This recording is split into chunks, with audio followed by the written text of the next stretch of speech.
తప్పు ఎవరిదిడా? ఎక్కే పిల్లలదా, ఎక్కుతున్న ఏమన్నా తల్లిదండ్రులదా, వీళ్ళని తీసుకుపోయే కండక్టర్లది, బస్సు డ్రైవర్లదా అంటే కాదు, వాళ్ళందరూ కూడా నిమిత్తులు మాత్రమే. ఒక ఎమ్మెల్యే ప్రయాణించడానికి 10 కార్లు, మధ్యతరగతి వాళ్ళు 100 మంది ప్రయాణించడానికి గిసంటే ఒక బస్సు.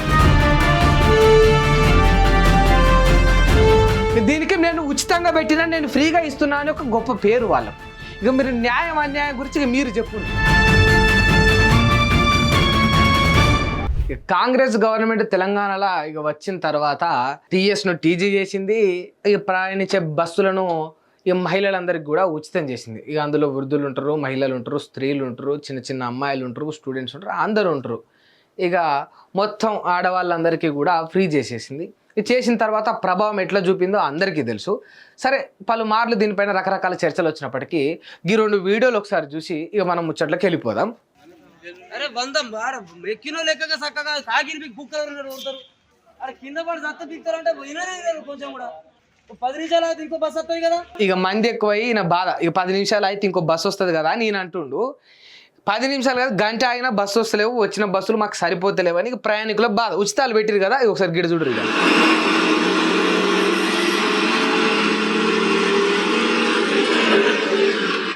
ఇగో ఇగో అమ్మాయిలు, పిల్లలు, వీళ్ళంతా ఇక కాలేజీ స్టూడెంట్స్. ఒకసారి చూడరు సీటు దగ్గర, అంటే మనము ఎక్కే దగ్గర స్టార్టింగ్ స్టెప్స్ దగ్గర ఇక ఇట్లా ఉన్నారు ఫుట్బోర్డ్ మీద. ఇక్కడ అమ్మాయిలు, ముంగట పోతే మొదలు అబ్బాయిలు ఉన్నారు.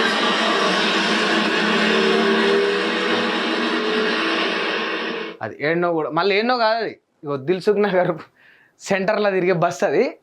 ఇక గిది కథ సంగతి. ఇక తెలంగాణ రాష్ట్రంలో బస్సులలో ప్రయాణించే వాళ్ళ సంగతి గిట్లున్నది, బస్సుల సంగతి గిట్లున్నది. అటు కండక్టర్ బాధలు, బస్సు డ్రైవర్ల బాధలు అట్లుంటే, ప్రయాణికులు బస్సుల సంఖ్య తగ్గిపోయి, మళ్ళీ చెప్తున్నా, బస్సుల సంఖ్య తగ్గిపోయి ప్రయాణించే వాళ్ళ సంఖ్య ఎక్కువై ఇట్లా కిక్కిరిసిపోయి జనాలు ప్రయాణించేటప్పుడు ఏమవుతుందంటే, వాళ్ళు కాలు జారో, ఓ చెయ్యి పట్టు ఊడిపోయో, మినిమం 40 మంది, ఒక బస్సులో ప్రయాణించిన వాళ్ళ సంఖ్య 40 మంది ఉండాలి. ఎక్కువ కాకుండా తక్కువ కాకుండా 40 మంది ఉండాలి. మరి 40 మంది కెపాసిటీ ఉన్న బస్సుల 70 మంది ఎక్కితే ఏమవుతుంది? సందు లేకుండా 70 మంది ఎక్కితే ఏమవుతుంది? కాలు జారో, అన్యం పుణ్యం ఎరగ కింద పడిపోతే అంత ఓవర్ స్పీడ్లో ఉన్న బస్సు ఉంటారా, చచ్చిపోతారా జనాలు? మరి ఇటువంటి పరిస్థితి నెలకొన్నప్పుడు మరి మనం ఏం చేయాలి? ఎక్కే వాళ్ళది తప్పే, ముమ్మాటికి ఎక్కే వాళ్ళది తప్పే. కానీ ఏం చేస్తారు వాళ్ళు? వాళ్ళకి ఇంకో ఆప్షన్ ఉంటుంది. ఇంటికి టైంకి రీచ్ కావాలి స్టూడెంట్స్. లేట్ అయితే ఏమంటారు పేరెంట్స్? బయట ఏడ తిరగబోతానో, ఏం చేస్తావనో, అటు ఇంట్లో నుంచి ప్రెజరు పోనీ. వాళ్ళ ప్రెజర్ ఉన్నోళ్ళు అట్లా పోతారు. ప్రెజర్ లేని వాళ్ళు బయట ఆగుదామంటే ఇవాళ రేపు బయట ఆగటానికి భద్రత ఉందా?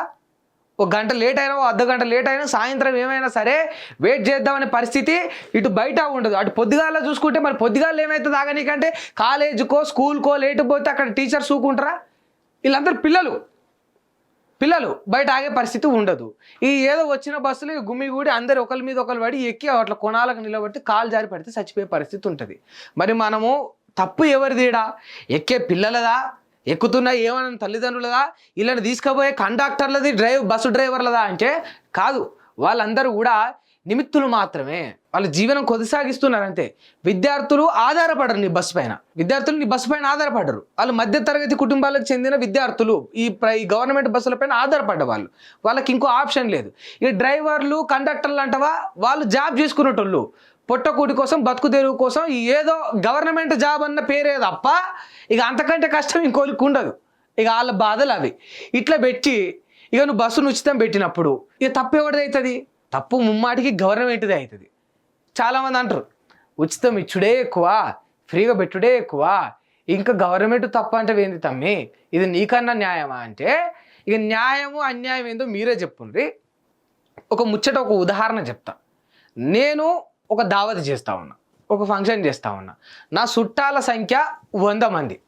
ఆ పేరంటానికో, పండుగకో, పబ్బానికో వచ్చే వాళ్ళ సంఖ్య 100 మంది.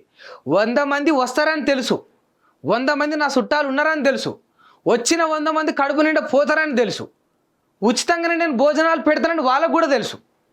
ఇప్పుడు నేనేం చేస్తా అంటే, ఉచితంగా చుట్టాలకు వచ్చే వాళ్ళకు భోజనాలు పెడతా ఉన్నా, 100 మంది వస్తురని తెలిసినా కూడా, సంఖ్య 100 అని తెలిసినా కూడా, నేను ఇప్పుడు 40 మందికి వండినా. నేను 40 మందికి మాత్రమే అన్నం కూర వండినా, 100 మందికి పిలిచిన 100 మందికి పిలిచి అన్నం కూర దండిగా వండినా మీరు దావత్కి రావాలని చెప్పినా కానీ 40 మందికి సరిపడేది వండినా 100 మంది వస్తుర్రు. ఇక తప్పేవాడిది మీరు చెప్పుండ్రి. నేను దావత్ చేయకున్నా సరే, పండుగ చేయకున్నా సరే, అన్నం కూర వండకున్నా సరే, వాళ్ళని పిలవకున్నా సరే, 40 మందికి నేను వండుడు తప్పు. 100 మంది ఉంటే నేను మళ్ళీ 100 మందికి అన్నం వండినా అని చెప్పుకున్నాడు తప్పు. ఈ గిడ గదే ముచ్చట. ఈ రాష్ట్రంలో మహిళల సంఖ్య గింత ఉందనేది నీకు తెలుసు. లెక్కలు లేవా మీ దగ్గర? విద్యార్థుల సంఖ్య గింత ఉందని మీకు తెలుసు. ప్రయాణించే వాళ్ళ సంఖ్య గింత ఉందని తెలుసు. ఇంతమంది ప్రయాణిస్తారు. మరి బస్సులు ఉచితం పెట్టినప్పుడు ఇంతమంది ఆల్రెడీ ఆటోల మీద క్యాబ్ల మీద ఆధారపడ్డ వాళ్ళు కూడా బస్సు వైపే మొగ్గు చూపుతారని నీకు తెలిసి ఈ మాత్రం కామన్ సెన్స్, కామన్ క్యాలిక్యులేషన్స్ మీ దగ్గర లేవా? మన దగ్గర ఉన్న బస్సుల సంఖ్య ఉదాహరణకు అనుకుందాం, ఓ 150 బస్సులు మన దగ్గర ఉన్నాయి బిడ్డ. మరి ఎక్కే వాళ్ళ ప్రయాణించే వాళ్ళ సంఖ్య 50,000 సంఖ్యరా. మరి 50,000 మందికి 150 బస్సులు ఏడ సరిపోతాయి? ఇందులో మళ్ళీ పురుషులు కూడా బస్సును వినియోగించే వాళ్ళు ఉన్నారు. మరి క్యాలిక్యులేషన్ సెట్ అవుతలేదు. ఒకటి, మనం బస్సుల సంఖ్య పెంచాలి, లేకపోతే బస్సుల సంఖ్య పెంచిన తర్వాతనైనా అప్పుడే ఈ ఉచితాలనే ప్రవేశపెట్టాలి.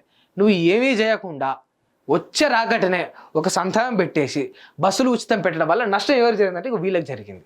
అటు డ్రైవర్లకు, ఇటు కండక్టర్లకు, ఇటు ప్రయాణించే విద్యార్థులకు, విద్యార్థినులకు. ఈ మాట ఎందుకు అంటావునా? మరి ఎవడు జావలే, మరి ఇంత ఫ్రస్ట్రేషన్ ఎందుకు తమ్మి, ఇంత బాధ ఎందుకు తమ్మి అంటే ముఖ్యమంత్రి ఒక్కడు. ఒక్క ముఖ్యమంత్రికి మధ్యలో కారు ఉంటే ఇటు 10 కార్లు, ఇటు 10 కార్లు. ఒక్క ముఖ్యమంత్రికి 21 కార్లు పోతాయి. మళ్ళా పోయేటి ఏంటి? నానో కార్లా, స్విఫ్ట్ కార్లా? కావు. ఫార్చునర్లు, ల్యాండ్ క్రూజర్లు, ఇన్నోవా క్రిస్టాలు, పెద్ద కార్లు. ఒక్కొక్క కారు రేటు 40 లక్షల నుంచి వెళ్ళి 1.5 2 కోట్ల వరకు ఖరీదైన కార్లలో వీళ్ళు పోతూ ఉంటారు. ఒక్క ముఖ్యమంత్రికి. మంత్రికి పోలీసు వాళ్ళు, ట్రాఫిక్ పోలీసు వాళ్ళు, అంబులెన్సు, ముంగటో అంబులెన్స్, వెనుకో అంబులెన్సు, సెక్యూరిటీ, ఆయన అనుచరులకు ఒక బండి స్పెషల్గా, ఆయన ఫాలోవర్స్కి ఒక బండి, సోషల్ మీడియా టీంకి ఒక బండి, ఆయనకు సపోర్ట్గా పనిచేసే మీడియా మిత్రులకు ఒక బండి. ఒక మంత్రికి. ఒక ఎమ్మెల్యేకు 10 బండ్లు. ముంగట 2 ఇన్నోవా క్రిస్టాలు, వెనుక 2 ఇన్నోవా క్రిస్టాలు, మధ్యలో 2 ఫార్చునర్లు. ఇక కొంచెం సోకులాడే ఎమ్మెల్యేకు మధ్యలో తార్ రాక్స్ వంటి కొంచెం మాస్ జీపులు, ల్యాండ్ రోవర్లు, ఇటువంటి బండ్లు. ఒక్క వ్యక్తి ప్రయాణించడానికి గవర్నమెంట్ సొమ్ముతో 10 కార్లు తీసుకోబోతూ ఉంటారు. ఇవాళ 60-70 మంది ప్రయాణించే వాళ్ళకు ఒక్క బస్సు వేసి ఇంత ఇరిగిస్తే కాలో చెయ్యో పట్టు ఊడిపోయి కింద పడి చేస్తే ఎవరు రెస్పాన్సిబిలిటీ? భారతదేశం ఇంకా ఎందుకు ఎదుగుతలేదురా అయ్యా అంటే ఒక ఎమ్మెల్యే ప్రయాణించడానికి 10 కార్లు, మధ్యతరగతి వాళ్ళు 100 మంది ప్రయాణించడానికి గిసొంటి ఒక్క బస్సు. దీనికి నేను ఉచితంగా పెట్టినా, నేను ఫ్రీగా ఇస్తున్నా అని ఒక గొప్ప పేరు వాళ్ళకు. ఇక మీరు న్యాయం అన్యాయం గురించి ఇక మీరు చెప్పుండ్రి. దయచేసి మీరు 10 కార్లల్లో తిరిగినా తిరగకున్నా సరే మాకు సమస్య అని కాదు. ఇక గిట్లా ఉచితంగా గిట్లా ఆధారపడి మిమ్మల్ని నమ్ముకొని ప్రయాణించే ప్రయాణికులకు ఇంకో 10 బస్సులు ఎక్కువ పెంచుండ్రి. మీరు పోనీ చాలామంది అంటారు ఉచితంగా లేకముందుకు ఇట్లా కిక్కిరిసి ఎప్పుడు పోలేదా, బస్సుల దగ్గర ఎప్పుడు యాక్సిడెంట్ కాలేదంటే అయినాయి. కానీ ఇప్పుడు ఏమవుతుందంటే అవకాశాలు ఎక్కువ ఉంటాయి. ఉచితంగా పెట్టక ముందుకు 10 మంది ఎక్కితే ఉచితంగా పెట్టిన తర్వాత ఓ 20 మంది ఎక్కే అవకాశాలు ఉంటాయి. ఖచ్చితంగా ఉచితానికి ఉన్న విలువ మీకు తెలుసు. అందుకే మీరు ఉచితాన్ని పెట్టినప్పుడు దానివల్ల అనర్థాలు జరగకుండా చూసుకోవాల్సిన బాధ్యత కూడా ముమ్మాటికి గవర్నమెంట్ పైన ఉంటుంది. ఒకసారి అంటే మనం సిగ్గుపడాలి. అరే మనం ఉన్నది ఒక్కలం రా, మనకు ముంగటో గాడు వెనుకో గాడు సరిపోతారు, మనం అందరం కలిసి ఒక కార్లో పోవచ్చు. మరి ఒక ఎమ్మెల్యే మనం బోనీకి మనకు 10 కార్లు ఎందుకు, ఒక మంత్రి మనం బోనీకి 20 కార్లు ఎందుకు, మన ముఖ్యమంత్రి వస్తే మనకి ఇంత పెద్ద కాన్వాయ్ ఎందుకని మనకు మనం సిగ్గుపడి, మనకు మనం ఆలోచించి, మనకు మనం లజ్జ ఫీల్ అయ్యి అప్పుడు ఒకసారి ఇట్లా ఏమైనా చిత్తశుద్ధితోటి మీకు మీరే నెమరేసుకుంటే అప్పుడు మీకు దీని విలువ తెలుస్తుంది, దీనిలో బాధ తెలుస్తుంది. అలా బాధ అప్పుడు అని మీకు తెలియదు. హిట్ టీవీ యాప్ ని డౌన్లోడ్ చేసుకోండి. ఇందులో short news, live news, entertainment movies అన్ని అవైలబుల్ గా ఉన్నాయి. Please download hit TV app. Hit TV app ని ఫ్రీగా డౌన్లోడ్ చేసుకోండి.